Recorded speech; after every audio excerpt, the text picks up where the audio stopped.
Hey gang, welcome back. I guess some of you have been wondering where I've been. Well, I just wanted to let you know that the last few weeks have been a little bit brutal for me. I came down with a virus and I couldn't talk for at least a week. I had no voice whatsoever. We had to delay the anthology shows that we had planned for Things We Said Today and Talk More Talk. We're actually going to do a show combining the two podcasts, and that's going to be in a few days. We're also going to do one on this channel in a few hours from now. So I'm hoping that my voice is fully back. If it isn't, I will just disappear right in front of your eyes on camera. But anyway, we have a special guest who's been on the channel quite a lot, Luca Perasi, who's known for lots of books, mainly concerning Paul McCartney. He put out a couple of books, two volumes called Music is Ideas, covering Paul's solo career. He also put out a book on Ben on the Run. He put out a book on Press to Play. Also, recently, a book on Ringo called I Play the Piano If It's in C. His most recent book is on the last Wings album, Back to the Egg. And so, once again, we welcome Luca Perasi to the channel. Hi, Luca. Hi, Ken. Thanks again for the invitation, and I'm very happy to be back and to discuss another great album. Some might say overlooked at the time, at least, because today the album is very well considered by fans. So I thought it was worth, exploring it a bit with the help of Laurence Juber, who I've interviewed last summer. And so there's lots of information I try to put together, even some new things. So let's dive in. Okay. Lawrence Juber, by the way, one of my favorite people on the planet. He is as accommodating as possible, and he's got a great memory about those times.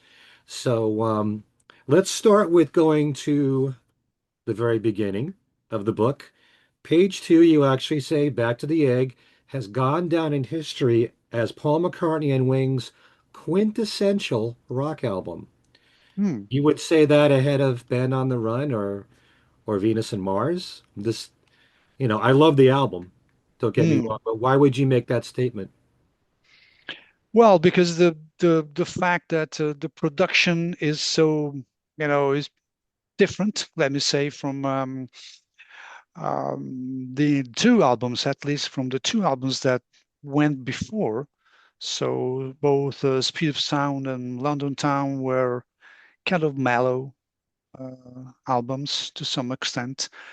And well, the sound of the guitars is so aggressive on Back to the Egg, and I think it's the reason why we can say it's a quintessential rock album. Although, as I specify in the book, it's not only rockers. There's lots of different genres of music in the album, which is very typical of McCartney. And so, if you ask me, it's not really uh, a quintessential rock album, but generally speaking, I would say it is because of the sound of the guitars and the approach to some of the tracks. That's the reason why. Okay. I know that Denny Lane doesn't get enough credit for this, but often he's like the recruiter in Wings, and he was the reason why Lawrence Juber came into the band, and Steve Holley too. Do you think it was Paul's idea to really have some really young guys to inject some energy and more of a rock edge? Do you think that was behind was that his approach or in his mind, do you think? I think so. I think so. Yeah, at that point, he felt he needed some young musicians. Although we must say that, well, Jimmy McCulloch was a young musician as Yeah. well. So yeah, to some extent, they just follow the same track, having another young guitarist and a young drummer as well. So yeah, but I think Paul, in the end, just uh, see people, and if he likes the approach, the attitude, whatever, uh, then he says, "Okay, let's do a band together." I don't think there's much thought behind the choice. If someone is agreeable and technically skilled, Hmm. that's it. It's a I'm sure. combination of it's a combination of you know uh, technical skills or musical skills and approach. I think, well, Paul said it was, oh, Linda said that was the best wings configuration. Probably mm, she was talking about the fact that these two musicians, Steve Holley and Laurence Juber, were so agreeable. So the combination of the characters and stuff worked very well. Right. Okay. I can certainly see that. And definitely Lawrence Huber's background being extremely versatile and doing studio work must have been a definite plus in Paul's eyes, given how extremely diverse in all the musical styles Paul is.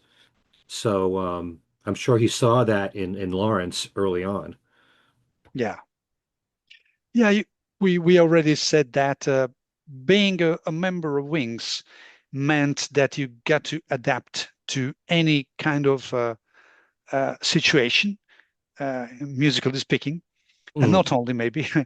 um, So, okay, you're a guitarist and you're supposed to play electric guitar, but sometimes there's room for acoustics or Spanish or whatever. Maybe you have to also to handle bass because mm, Paul is playing something else.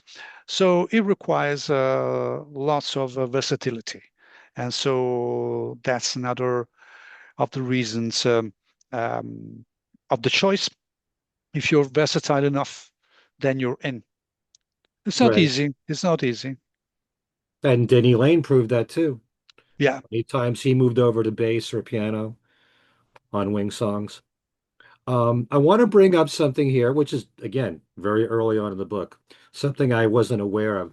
You said that the Rockestra idea was actually influenced by the guitarist Hank Marvin. He attempted a similar idea on an album he put out in 1977 called the Hank Marvin Guitar Syndicate. He had Hmm. a guitar orchestra with Alan Parker, Vic Flick, and Colin Green. So I know Paul, being a big fan of Hank Marvin, he must have been aware of this.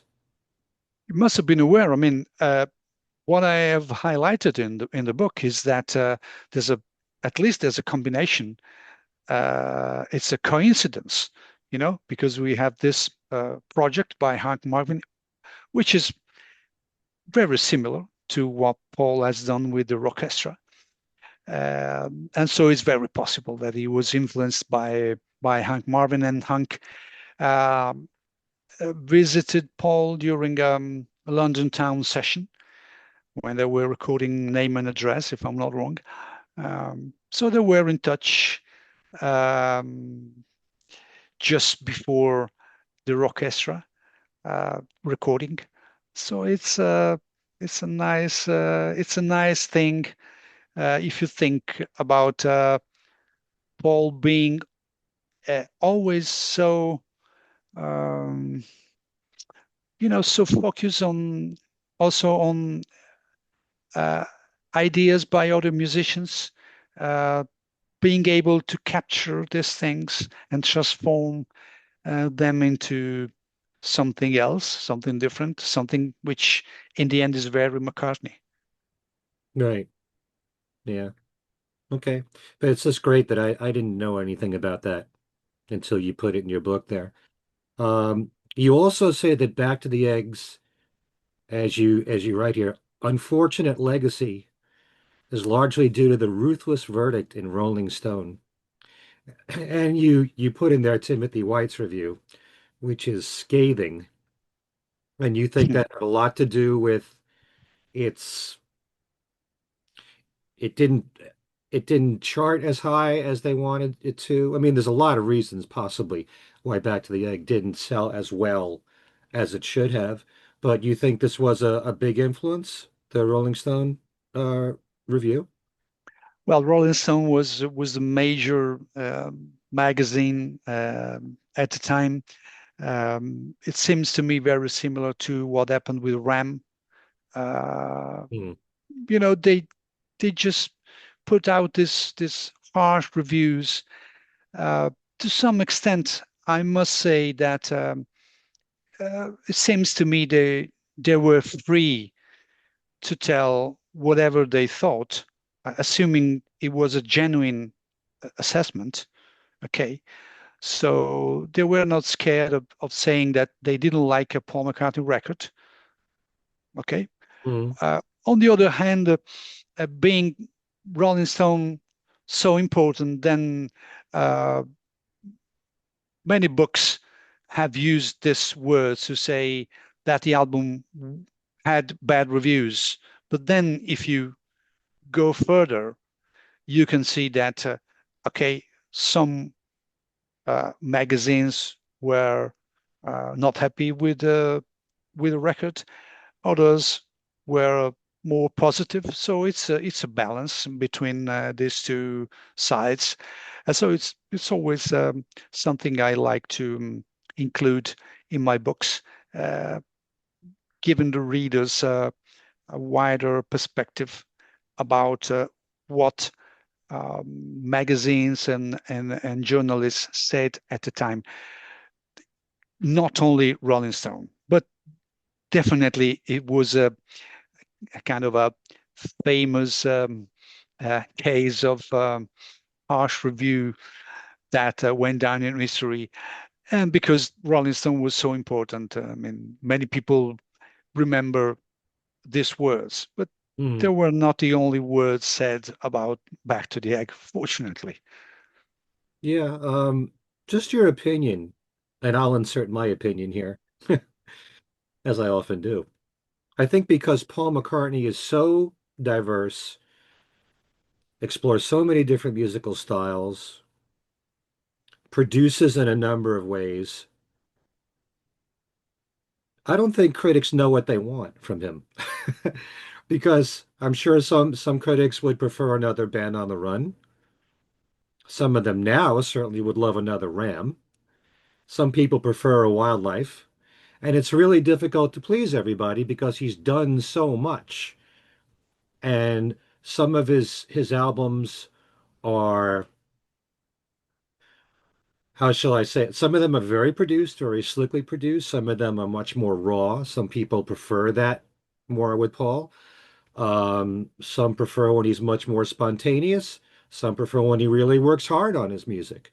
Mhm. Uh, and even in the case of the Beatles, there are people who might have preferred another Abbey Road or another White Album. There are differences in all these types of albums, but Paul has displayed so many things that he's accomplished musically that it seems like a lot of people out there are not sure what exactly they want from him, especially critics.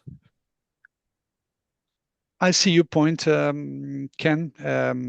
Seems spot on. The fact is that McCartney does not go into the same river twice. Let me put it this way. Hmm. So it's so typical for him to change approach. Uh, McCartney was a kind of a um, homemade affair, but with some great tracks recorded at Abbey Road. Uh, but then it was considered kind of a low key thing. Then he went into the best American studios for Ram, Hmm. but then he went back to Abbey Road and did Wildlife just in a few days. So it's two sides of his personality, as he has told. Sometimes I'm a Gemini, so I like this, but I like that, which is true, and which is why Paul McCartney is, uh, unmatchable is you cannot replicate him. It's the most diverse catalog of all, I think. There's no other artist so varied and so diverse as McCartney. So it's the key of his success. Then you can prefer McCartney when he's more spontaneous. Someone else maybe prefer McCartney when he's well crafted with his Mhm. songs. I like all configurations of McCartney myself. That's it.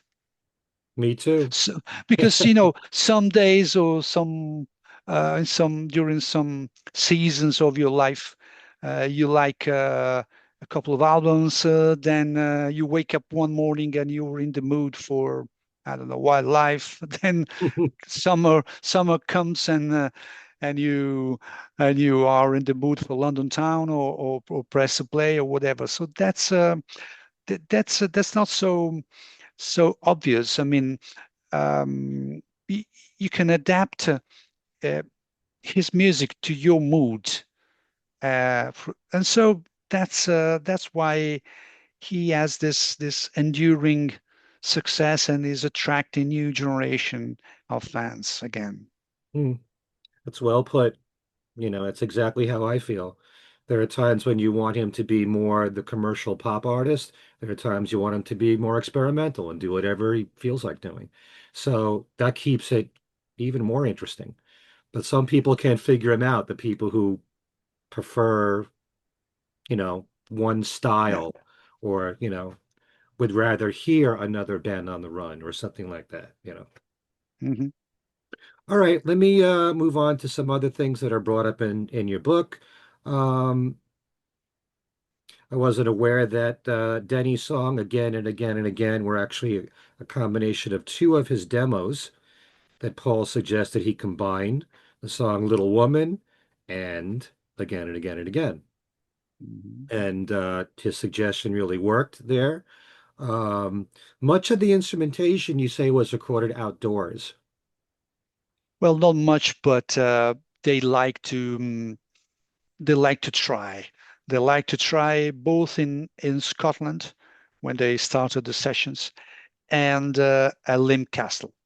They the famous example, the most famous example is Million Miles because of the the photo of Paul with the squeeze box or concertina, whatever it is called, which by the way is included in the book. There are 6 photos from the Laurence Juber archive, which I have put in the book. So I think it's a nice additional touch to the volume. And so recording outdoors was not new for Paul.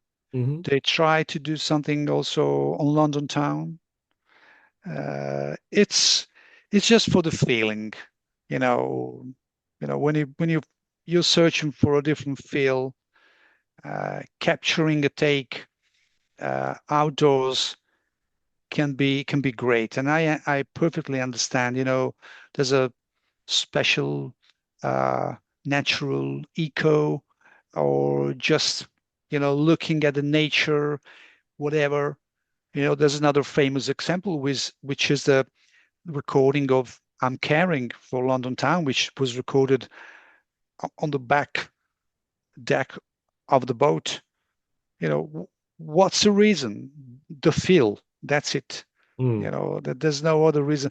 And again, it's something so typical of McCartney, and it's very it's very curious, and it's a side of his recording that I love. I love having these anecdotes and stuff. There were other songs as well, recorded outdoors. Uh, could be that some of the takes were not used in the final version of the album, but definitely they did a few recordings outdoors. Again, I like this McCartney, I like him very much. Hmm. Maybe more than the polished one, uh, who has to spend uh, months and months in a studio. When he does this kind of things and he mix the professional recordings with this kind of you know mm, genuine touches of recording outdoors and doing Hmm. strange things that no one ever thought about. I think it's a marvel. Okay, so do you think just mentioning a few albums here, going to Lagos to record Band on the Run, going to New Orleans to record Venus and Mars, all these different locations, did it have a strong effect on the overall recordings, or just like you said, for the feel of it?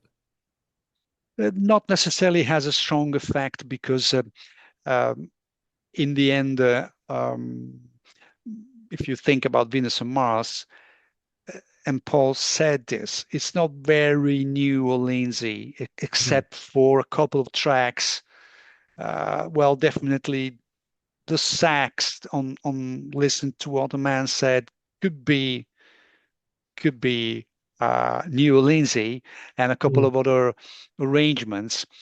But it's McCartney again. It's McCartney, so the feel for him is more important because if you think about the fact that generally speaking, all the songs were already written before the recording sessions. So he went to Lagos, but all the songs were already been written and tried out by Wings in Scotland.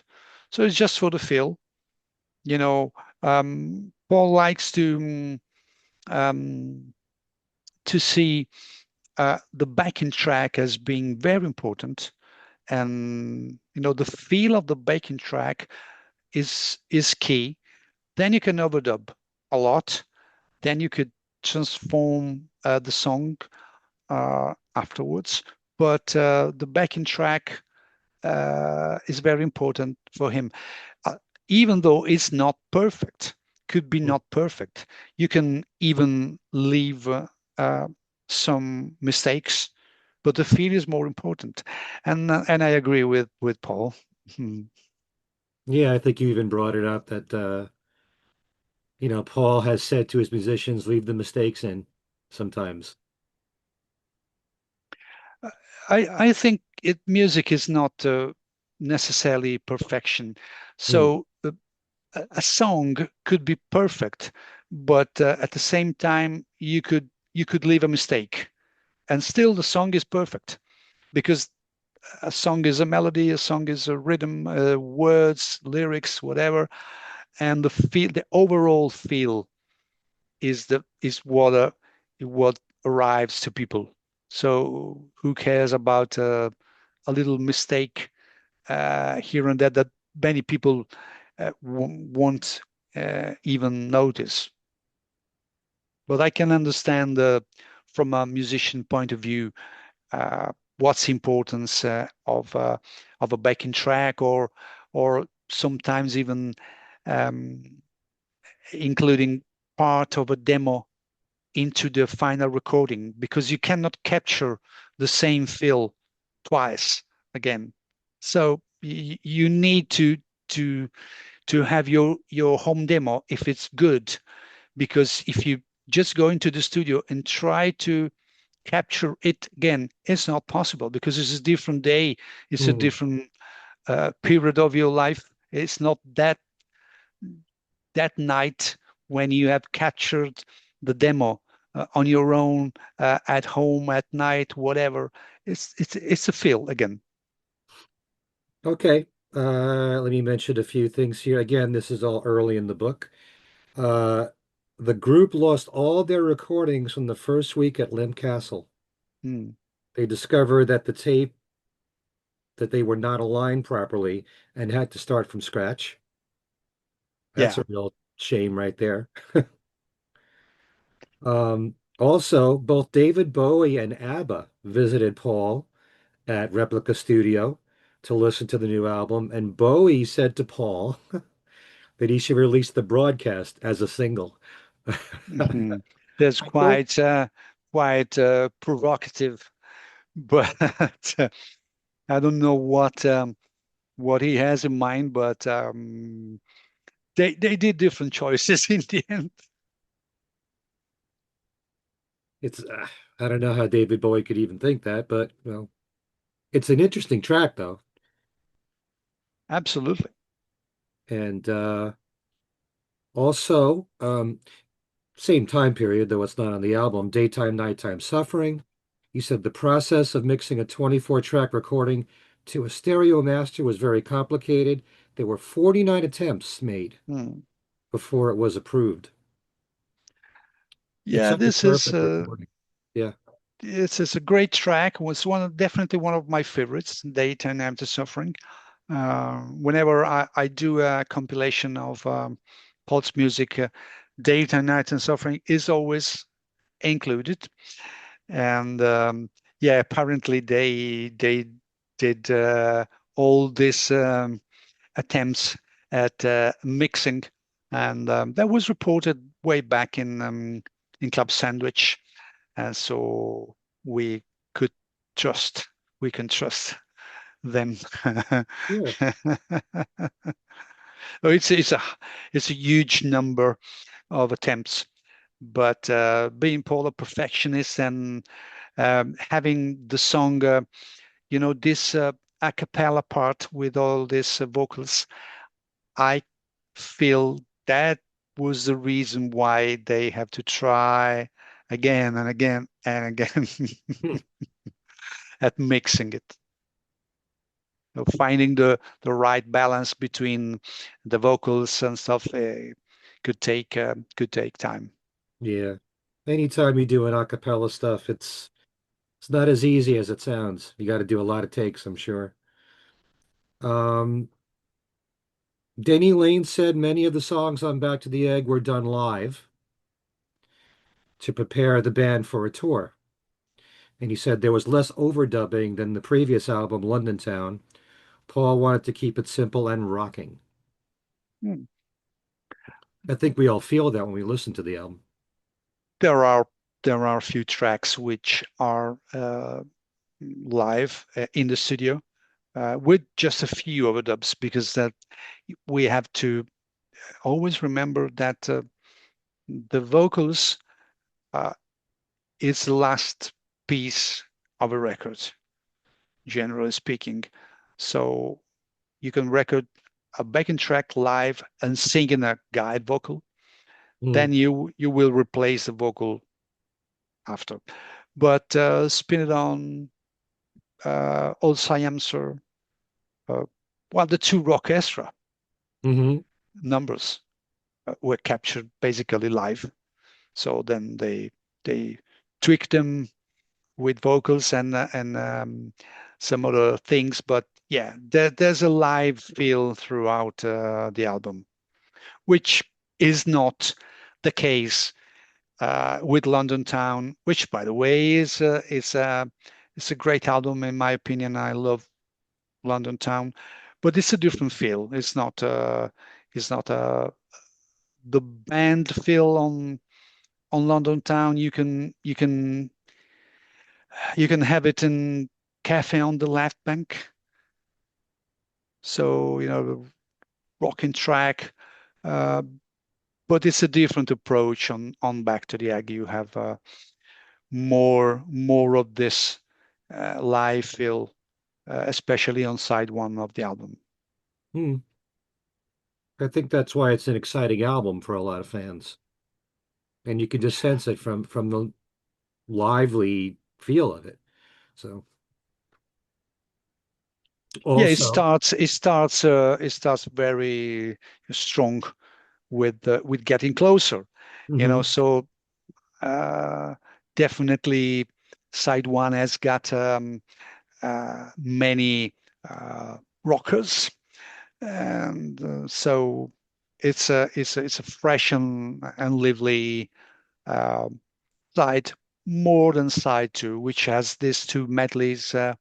Right. and so it's a different kind of feel.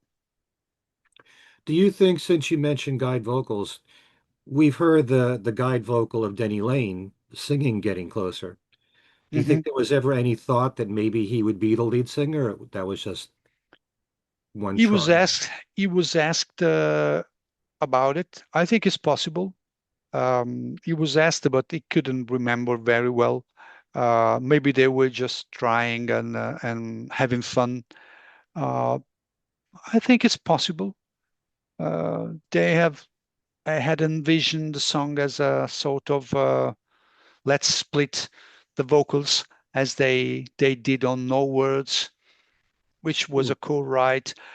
But you know, Danny had a great voice, had sure. a great voice. So it's very possible that Paul wanted to try having Danny in the spotlight. Uh, then they had second thoughts, and well, McCartney's vocals it's great. I think it's one of the best performances on the album. Could have been good anyway. Also as a duet between Paul and Danny. Yeah. That would have been interesting. Um, Spin It On, you bring up here. You say the guitar lick is practically a copy of the Stooges song 1970. Yeah. Yeah, you know, It's just, it's a very simple riff. So there's just two notes, but I noticed that is very similar because it's two notes. So hmm, it's a kind of a you know uh, written on the spot um, riff. So it reminds uh, that song there a lot. But it's just a riff, not the song. hmm, It's just the opening riff. okay. Um, the very beginning of the song where you hear "This is it." I always thought that was Paul, and you're saying it's a heavily echoed Denny Lane? Is Danny? That was part of the of my interview with Laurence Juber, and if I'm not wrong, it comes from that interview. But it's Danny. It's Danny. Okay, Yeah. I'll have to hear it that way from now on. A lot of people know about Old Siam Sir. For years, I heard that Steve Holley wrote part of the music of Old Hmm. Siam Sir. And you say that the song started off as a demo called Super Big Heat Wave, Yeah. and it was built around an idea that Linda had on the keyboard. Um, Linda says she made up a bit of the melody, and Paul and Denny were there, and they started making up the song. But Steve did write part of it. It's the instrumental part that goes. Yeah. Yeah. It's the middle. It's a sequence of chords in the middle. Hmm, Basically, that's a sequence of chords, and which probably is the reason why he wasn't credited. Um, I have talked with Laurence about it. Do you think it was a fair decision or not? It was very clear in saying that today rules are a bit different. I thought then it depends from the artist you're working with and a number of other reasons. So probably today, Steve would have been credited. Uh, he was not at the time. If you, it depends how much you consider a sequence of chords within a song which has got all the rest already in place, lyrics, melody, and hmm, stuff. So there are bands who credit everything to all the members. Well, Genesis comes to my mind. They traveling always Wilburys, credit. Sorry. traveling Wilburys. Yeah. So all the songs of Genesis were credited to Tony Banks, Mike Rutherford, Phil Collins, Peter Gabriel, um, you know, Steve Hackett. Although maybe in some cases, I don't know, maybe Gabriel didn't contribute uh, the music or only the lyrics, maybe just an idea, whatever. But they just made a choice of crediting uh, everything to the band. There was a different situation in Wings when it comes to uh, composer credits, and that's it. I mean, I don't think it moves a needle. If probably for probably for Steve, could have been good to have some royalties, Yeah. but yeah, I mean the song was there, so it depends how you want to consider um, the composing credit, lyrics and melody. Uh, so if we consider lyrics and melody, Old Siamser was already there. It just added a nice part in the middle because it's a nice part. Mhm. It's a nice sequence of chords, and then there's room for the guitars. So I think in the end was a nice addition. We've talked a lot on the podcast shows that I do and on this channel with the Beatles catalog, plenty of instances where George Harrison added something to a Lennon-McCartney song and didn't get credit for it as a songwriter that were really important to the arrangement of the song, like the four notes for "And I Love Her," da da da da, Yeah, coming from him, or the whole idea with "We Can Work It Out" to slow it down and be a waltz for a few bars that came from George Harrison. It wasn't lyrics from George, it wasn't a melody from George, but that idea came from George. Some people think he should get a songwriting credit for that. And then there's George Martin for all of his ideas that he brought to the Beatles. yeah. I mean, I've heard these things brought up by some people. Um, I mean, it in the end, it's like the old issue uh, about the fact where Wings were a real band, or was McCartney sideman, blah blah blah, this kind of things. Hmm. So I think when it comes to songwriting, if you had the lyrics and you have the melody, and then the arrangement is called arrangement, it's not songwriting. And then George Martin has always been credited with arrangements on some of McCartney's records. Tug of War says arrangements by McCartney Martin. Hmm. So it's credited and paid as arranger. So which is a completely different thing compared to songwriting. But you can say at the same time that arrangement could be really fundamental and adding so much to a song that at some point you have to admit that uh, an arranger has been so important that you have to credit him. So there's another um, you know other people have this opinion. I'm quite in the middle. I think the arrangement are very important, and generally speaking, it makes sense that some arranger could be credited. I think so.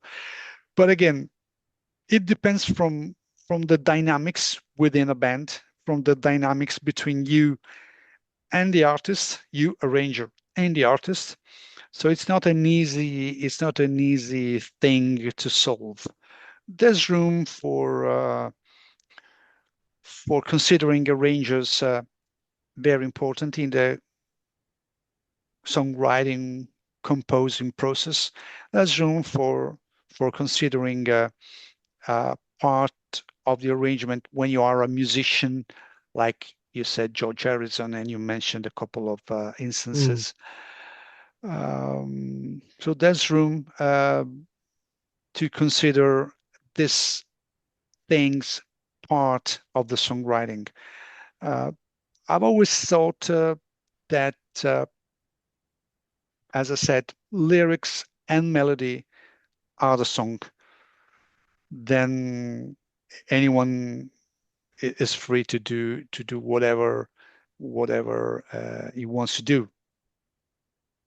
Okay, well, it's a very debatable subject, which makes it Yeah, more fascinating to me because everyone has their own opinion about it. So there'll be more discussions on it, I'm sure. yeah.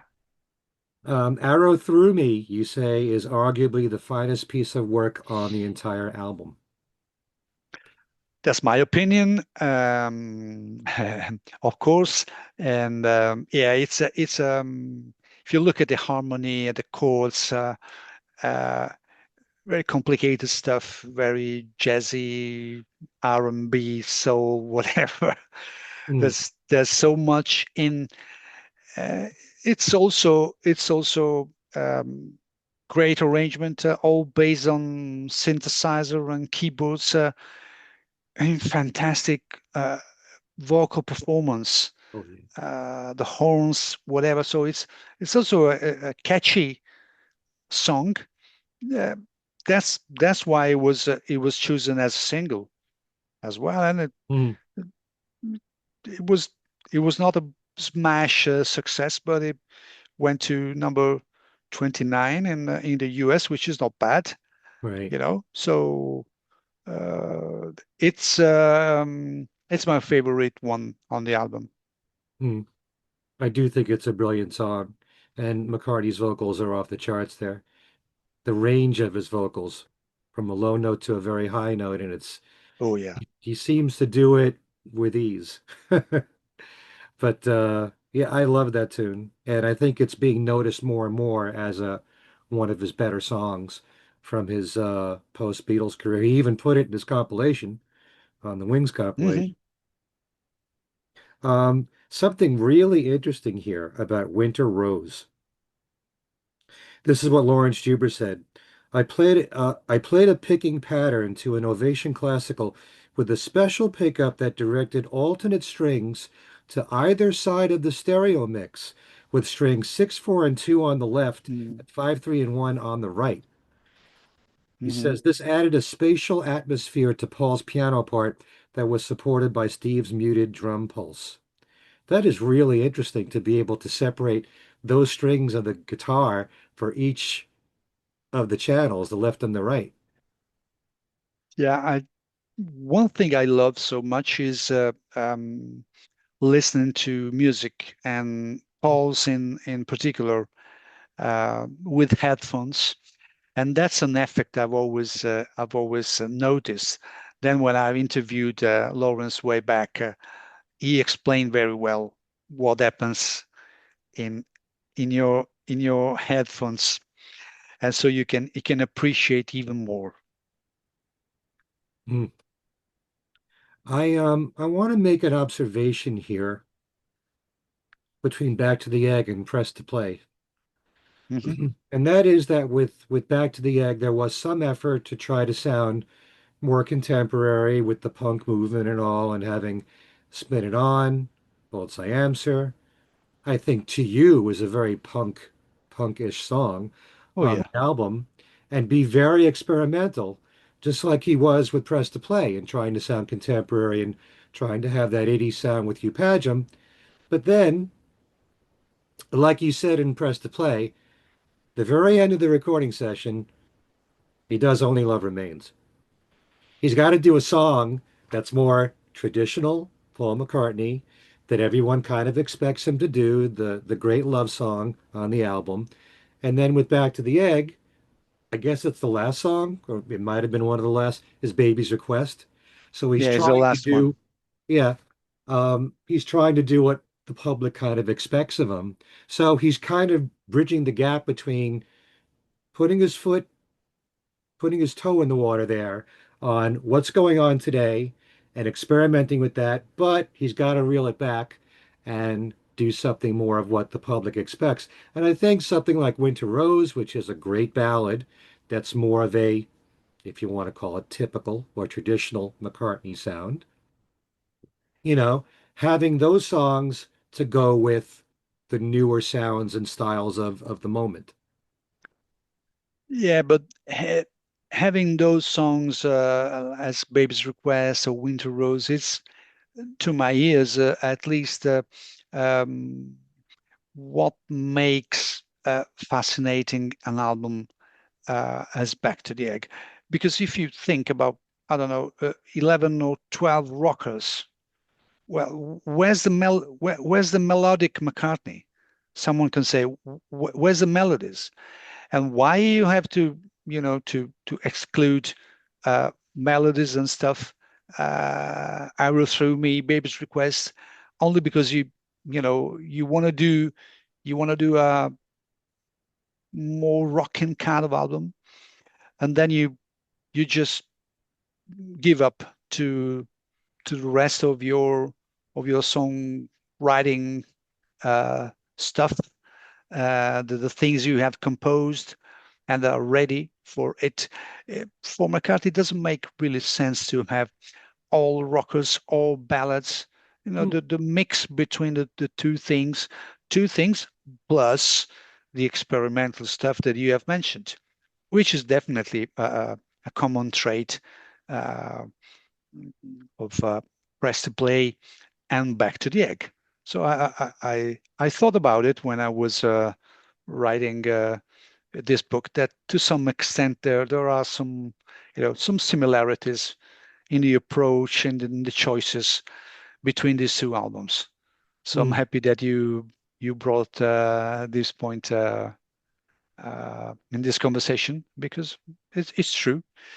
And in the case of Baby's Request, we know that uh, they they included the song in the album uh, by accident, or so it seems, because it was a demo for the Mills Brothers, and then the Mills Brothers wanted to be paid for recording the songs, and then Paul said, "No, well, it doesn't work like this." And in the end, they did just tag it um, at the end of the album. Cage was initially included in the album. Cage is a great song, by the way. Hmm. I love the song. I I'm not sure it really works. Uh, it's it. I don't know why. Uh, it's it's it's great as a bonus. I'm not really sure if could have been really spot on the album. And I love Baby's Request. You can tell me whatever you want, but Baby's Request is another gem uh, of this album. I agree with you. I love the dancehall style of McCartney. It's Hmm. right up there with Honey Pie and When I'm 64, and you gave me the answer in those songs. Um, just like we mentioned before about the Hank Marvin idea with the orchestra theme, you also mentioned here that Paul might have been aware that the year before Back to the Egg, there was a similar concept album called Sunny Side Up. This is by Well, the American jazz, just for people who don't know who this was by, the jazz guitarist Wilbert Longmire. hmm And you also mentioned that three of the musicians that were on the album were also on Ram, coincidentally. yeah, David Nadian, Marvin Stamm, and Emmanuel Vardy. yeah, So, they were big session man. So I mean, it's a they just these people that played uh, everywhere. So yeah, but it's a nice coincidence. Yeah. And this album that you mentioned, sorry to interrupt, has got this cover that really uh, reminds us a bit of the concept behind the two sides of Back to the Egg, the sunny side up and stuff. It seems to me that Paul it's has got his eyes everywhere, and knows lots of stuff. He knows lots of stuff. Okay. You're being very diplomatic here. Um, No, it's really what I think, because I'm not being uh, I don't want to sound diplomatic or stuff, but if you are a musician, you have to listen to lots of music by other people. You have to be curious and stuff. Otherwise, the ideas after a while don't come. You need inspiration. You need inspiration from nature, from whatever is happening in your life, but also inspiration from what the other musicians are doing, or other people are putting out an album with a cover that you like. And then after a while, you think, oh, that was a nice concept. Why I cannot try to do my version of it, or modify the concept because I liked it. There's mm, nothing bad on it, and I think it's perfectly normal for all artists to do something like that. right. No, a lot of musicians borrow from each other. So, Yeah, yeah. let me talk about the end of Wings and especially the British tour. Um, it's kind of interesting that, and you pointed out that there are only 22 songs in the set list for the UK tour, and Paul certainly by 75 and 76 was getting used to 2.5 to 3 hour shows. Any idea why you believe the set list was shorter for this tour? And what eventually would have been the tour of Japan? And you also say that there were plans to tour in the US and I think China, Hmm. right? Yeah, I don't have any specific answer about why they had a shorter set list. Uh, we have to remember that the UK tour was done in tiny kind of places, uh, compared to the Wings of America, with big Hmm. arenas and stuff. So uh, other another reason could be that they were just, uh, let me say in inverted commas, rehearsing for the Japanese tour and for the rest of the world. So Paul likes to do these things, warming up, and well, you can choose 22 songs. You rehearse, you play them live very well, and then you add another 4 or 5 for for the rest of the tour. I think it makes sense that he wanted to just have the bulk of the show ready, and then adding something else, um, especially for the Japanese audience. There Okay. was there there were there were some choices made for the Japanese audience. If you look at the titles, there were big um, big successes in Japan. The songs that they were choosing, they chose to perform for I have Japan's it tour. down here. You mentioned 4 songs that he was going to add to the set list. Another Day, Eleanor Rigby, Silly Love Songs, and Hi Hi Hi. Yeah, yeah, and they were high in the charts, and I remember that Another Day sold in Japan, only in Japan, 250,000 copies, 250,000, Yeah. which is a lot. So they definitely um, thought very well about which songs to add for Japan. Hmm. Yeah. Paul did say um, after the Kampuchea concert He called it a disastrous concert which led to the breakup of Wings. He said that the sound of the bass um, wasn't right. He wasn't happy. We all know that also during the orchestra numbers, there were a couple of strange moments and stuff. Who knows what was going on really? Uh, he was clear in saying to other members of Wings like Steve Holley that he wasn't happy with the night. Um, and then we know that he also felt the band being under rehearsed when they just landed in Tokyo, Hmm. and which is strange because we know that Paul is a perfectionist, and we know that you cannot really go on a tour feeling that the numbers, the songs are not rehearsed enough. It should be a bad sensation. That's not his nature. No.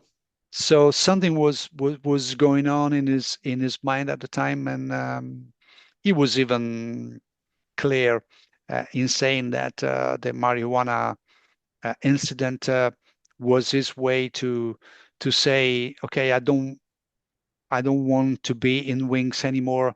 So let's do something, or unconsciously he did it. But it's his statement. It's his statement. It's not my words.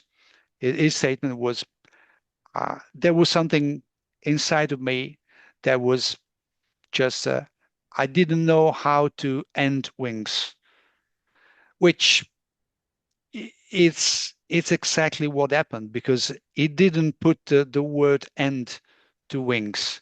It just said, okay, I don't want, I don't need you for Montserrat because George Martin thinks that it's a different kind of project. But then we are going to do some stuff for the Cold Cuts project, and then but Danny was there. Danny was in Montserrat, Hmm. and there's a there's a interesting interview by Danny, which I didn't include in this book because it could be for another book. Um, and then he said that in his mind, in Montserrat, well, Wings were there because him, Paul, and Linda were Wings. The three of them Yeah. were in Montserrat. So in his mind, the project of Tug of War in Montserrat it included Wings as well in his mind. So that's an interesting perspective. And so there was a very strange end to the group. So Yeah, you uh, yeah, you do say that Paul even questioned whether he may have sabotaged the mm. band. Like he didn't really know for sure if he did it, or maybe you're saying that he did know. The fact is that he hates to but he admitted. I mean, it's not something I think. His words. He hates to disappoint people and say to people, okay, guys, Wings are ended. I don't wanna go on. So he found different ways to make them understand that Wings were were no more. That's it. Huh.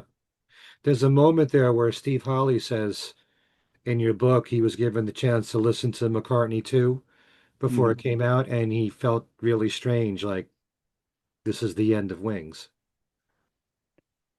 Yeah, I mean, I can understand what Steve could feel, uh,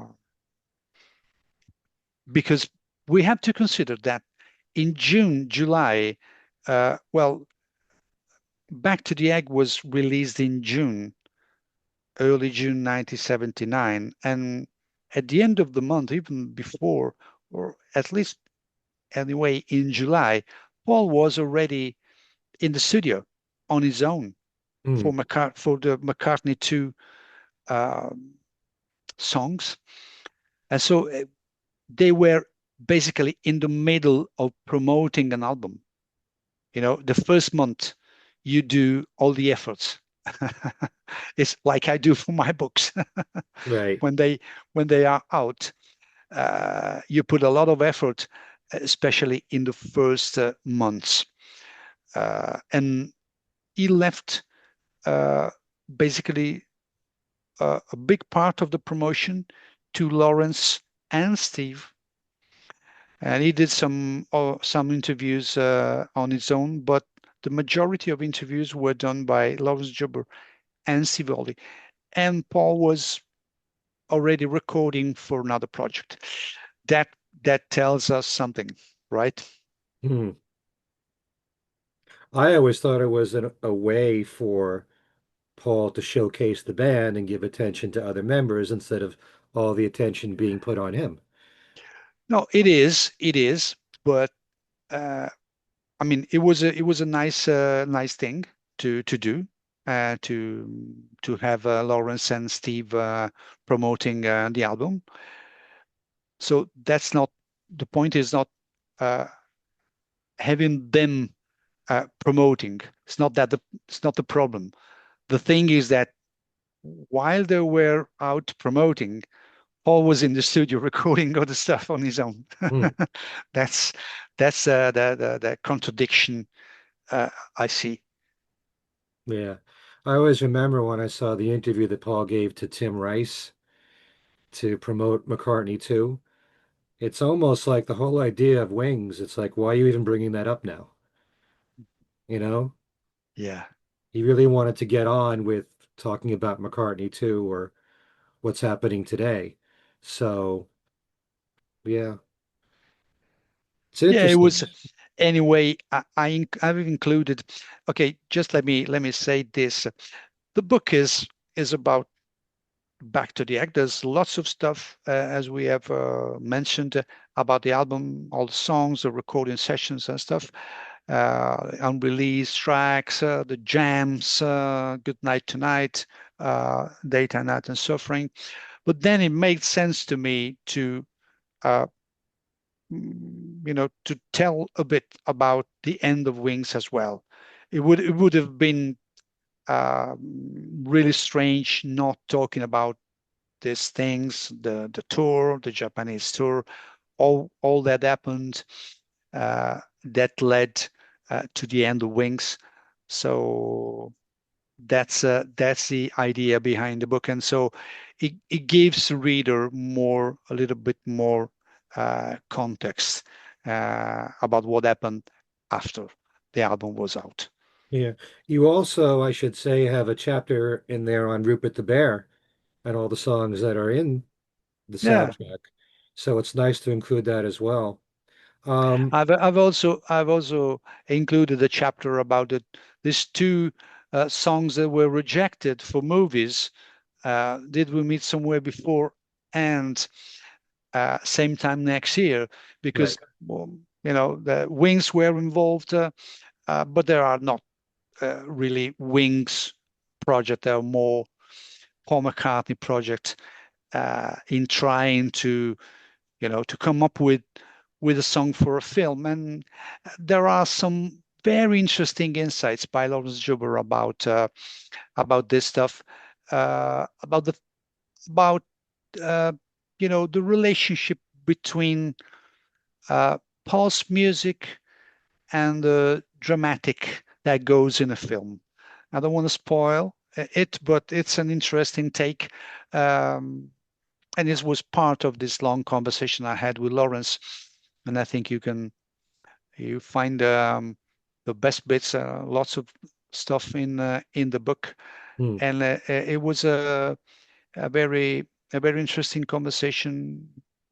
We talk about the songs and another aspect within the dynamics of the band, which is an interesting topic as well. Hmm. Definitely.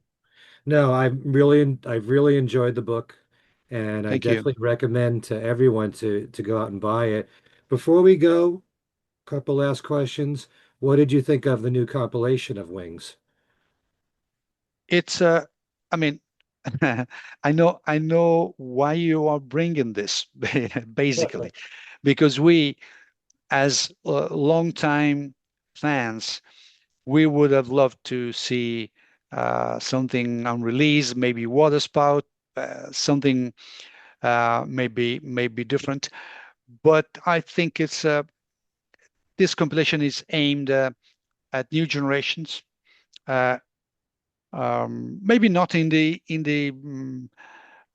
physical configuration, but now you can type Wings, which is not only the name of the band, but it's also the title of a compilation.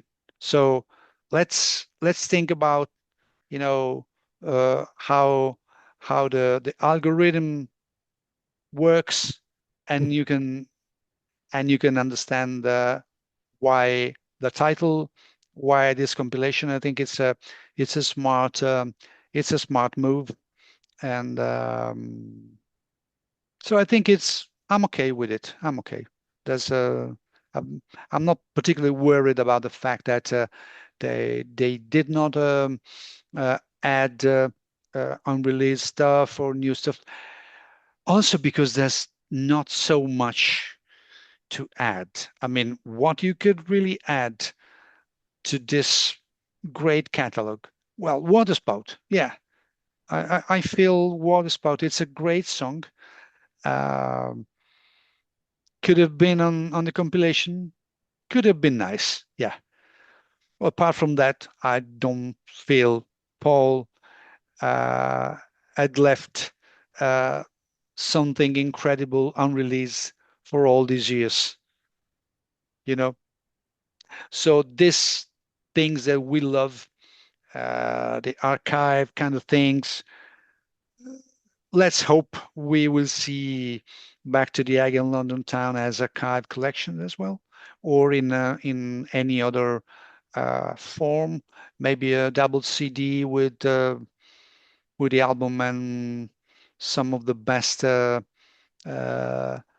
bits from the unreleased stuff. Who knows? But it's a different kind of audience. It's a different kind of project. So I'm fine. I'm happy they put out the compilation. Yeah, well, I wasn't expecting any unreleased songs on here, but the only thing I was kind of hoping for was that it would establish Wings more as a band other than just calling it Wings and keeping everything within the Wings catalog. Because there's no Denny Lane songs in there except for Deliver Your Children and Mull of Hmm. Kintyre. But you hear more Paul, certainly on Mull of Kintyre. You hear them balanced harmonically on Deliver Your Children. But, there should have been something like Time to Hide in there. Or with Jimmy McCulloch, certainly Medicine Jar, just so that people know that it wasn't just Paul McCartney who sang every single song and had all the hits, even though he Hmm. did have all the hits. But just to help establish it more as a band. And I would also add that since part of the reason why he formed the band in the first place was to have a band to go on the road with, there's no live songs on here. Hmm. And since Wings Over America is to me a great live album, why Yeah. not have, something from there?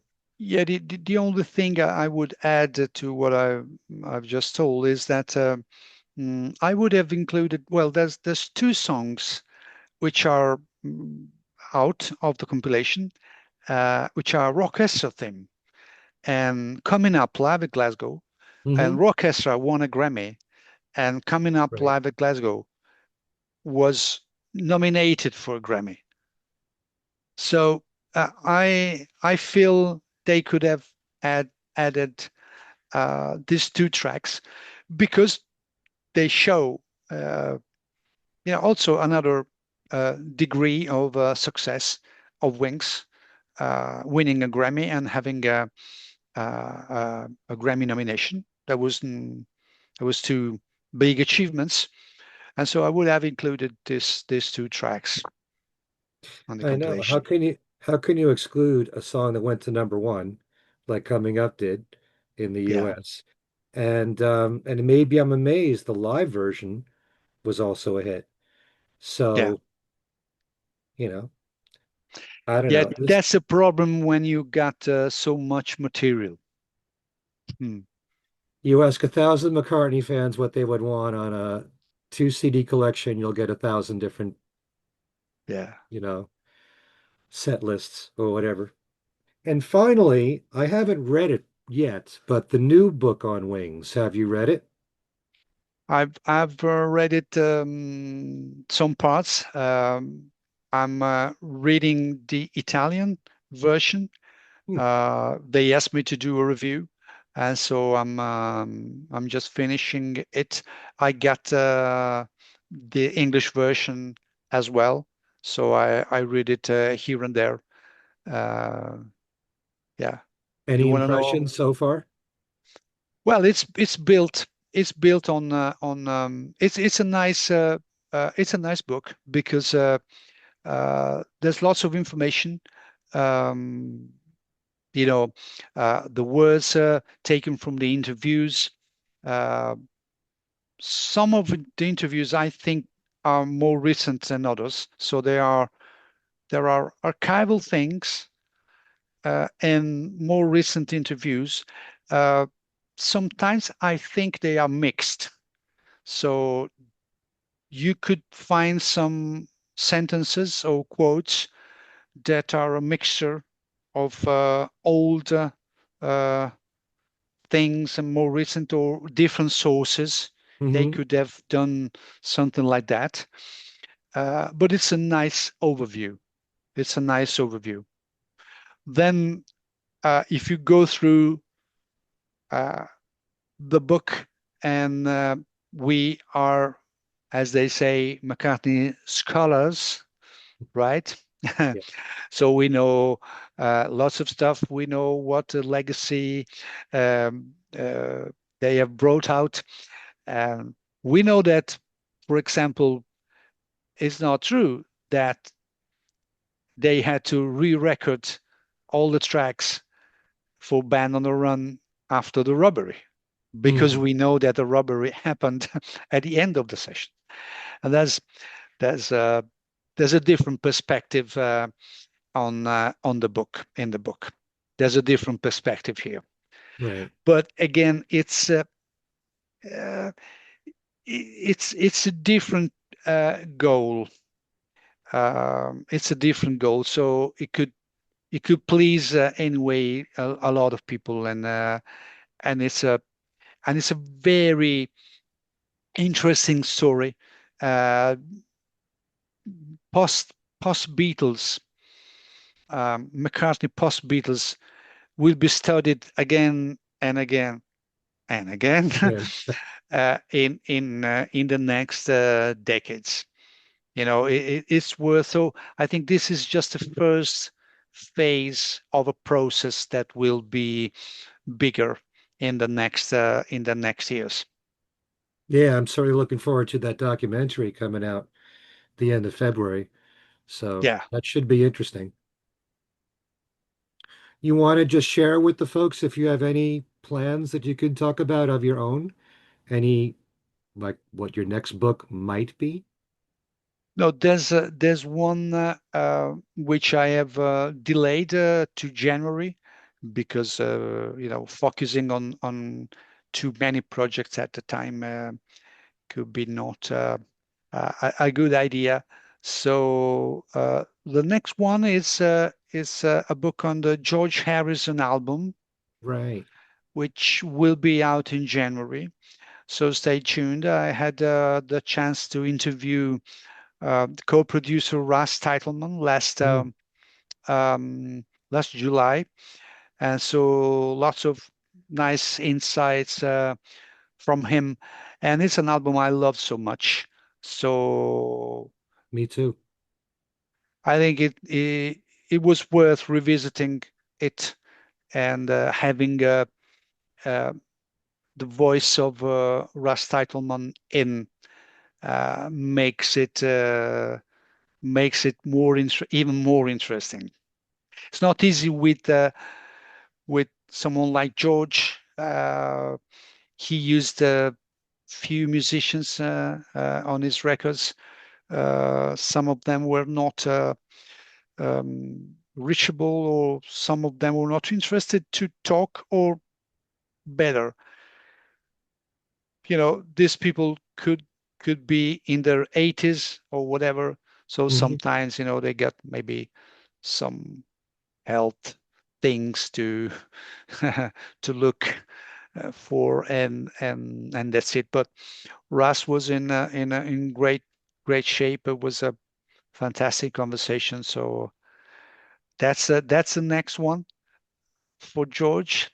And for Paul, I'm not sure it's a right time to disclose anything, but stay tuned for another in this series, because I think these books are interesting, and Paul's albums deserve to be explored. Hmm. So I got another one for spring, uh, which I'm finishing these days, and that would be interesting as well. And my music library is going to be all books. If I have a room like that, one whole wall is bound to be all your books at the rate that you're going. Yeah, I mean, I have I have done so many interviews way back for the recording sessions book, and I- it was not possible to to include the whole interview of an arranger and stuff. I had to just select the best bits, but there's more. So I mean, there's more information, and I think it's worth to offering the readers the full interviews I have done with these people, uh, because there's interesting things to discover. So I am relying on lots of these things, because I noticed that there were some other things that were worth to be included in other books, and so yeah, there's plenty of things to do and to write about. And as I've always said, the way that you learn about the Beatles or any artist that you admire is if what you care about most of all is their craft and their music, learn from the people who work with them. And Yeah, so I love interviewing those people. I interviewed Russ Titelman many years ago. Got to go back and listen to it.